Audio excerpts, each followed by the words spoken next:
especially would it affect the military? As you point out, and I couldn't concur more with your statement that Malaysia and Burma need to be downgraded just based on the record. I mean, the record is overwhelming, and hopefully state will look at your analysis as well, because I think you lay it out in great detail. But what would happen, especially in Burma, because even though we know the impact that the military has on that country.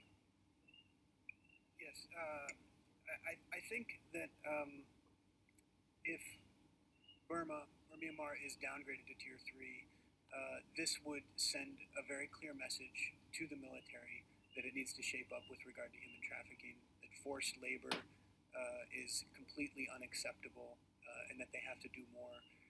I think there may be those voices out there who would suggest that a downgrade for Myanmar would somehow disrupt the political transition.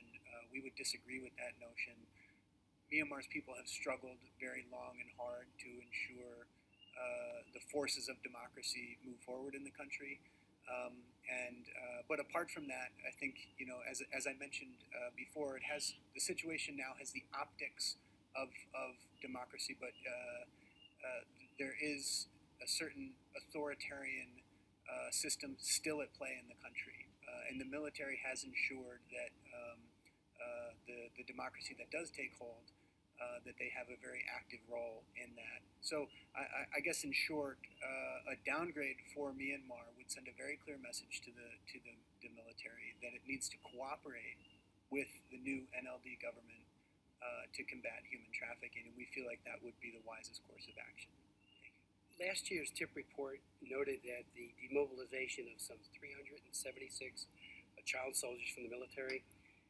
But does the military's practice of recruiting child soldiers continue? Is it a replacement? Have some of those kids perhaps aged out? The use and recruitment of child soldiers throughout the country does continue, unfortunately. This is continuing not only within the Myanmar Army, but also within the border guard forces and the non-state ethnic armies. Conflict right now is continuing, particularly in the north of the country, and as a result, both the ethnic armies and the Myanmar Army, the Burma Army, are seeking to increase their troop strength, and in this sort of perverse recruitment process, they believe that enlisting children within the military somehow helps them achieve that objective. There's been little to no accountability. In fact, last year the Myanmar authorities only prosecuted one civilian for the recruitment of children, and the recruitment process is happening throughout the country. Let me ask you, with regards to Malaysia's plan to deal with the thousands of Rohingya refugees being detained in IDCs, have the refugees been screened for trafficking, as far as you know, and why are NGOs and the UNHCR not allowed to visit them? No, sir, we do not believe that they have been screened for human trafficking, and while Malaysia was getting some international praise for finally allowing people who were stranded at sea to disembark, they did shuffle them very quickly to detention, where they remain today. As far as we understand, there is no good reason why the UNHCR or other service providers would not have access. And one additional concern is that refugees, asylum seekers in Malaysia, many of whom have endured horrific experiences of human trafficking, now have a very difficult time registering with the UNHCR, and this opens them up to other forms of exploitation. And one final question on Malaysia. As I noted, 3 convictions, down from 9 the year before.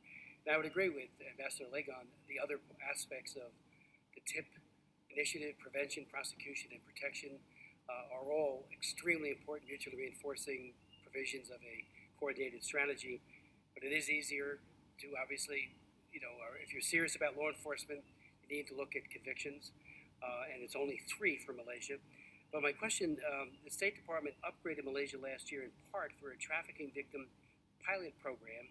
Many of us think it was all about the TPP, but give them, they think that's something they should have emphasized, that allowed victims to leave shelter and detention and work.